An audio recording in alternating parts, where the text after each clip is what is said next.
Bismillahirrahmanirrahim. Assalamualaikum warahmatullahi wabarakatuh.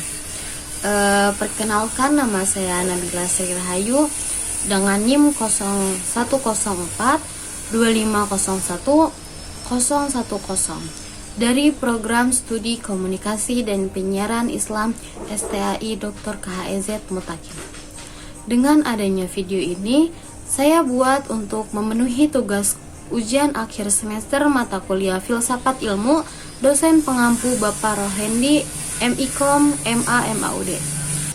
Untuk jawaban yang pertama, Karel L. Popper, ilmu pengetahuan tidak pernah bersifat final kebenaran ilmiah selalu bersifat sementara dan terbuka untuk dikritik.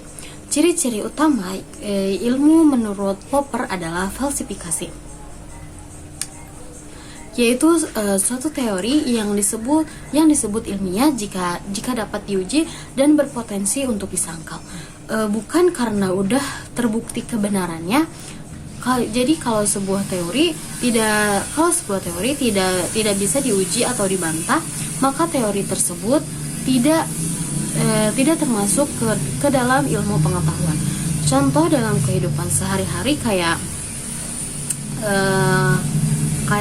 semua burung itu bisa terbang, akan gugur ketika ditemukan burung yang tidak bisa terbang, seperti burung unta.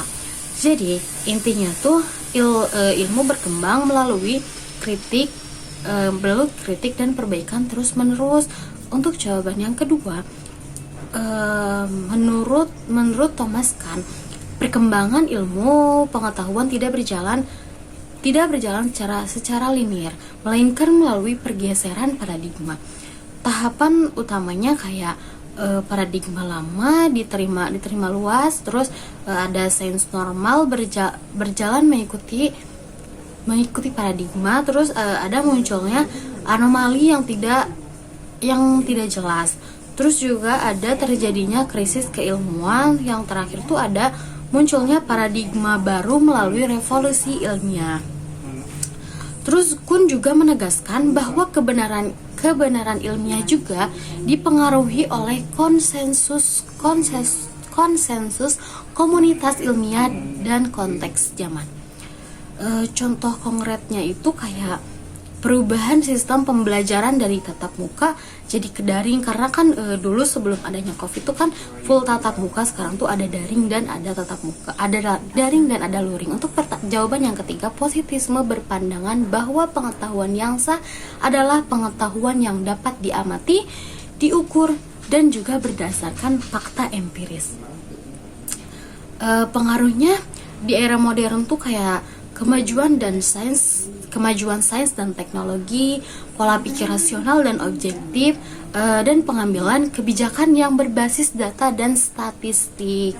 Terus untuk jawaban yang keempat, positivisme hadir sebagai kritik terhadap positivisme.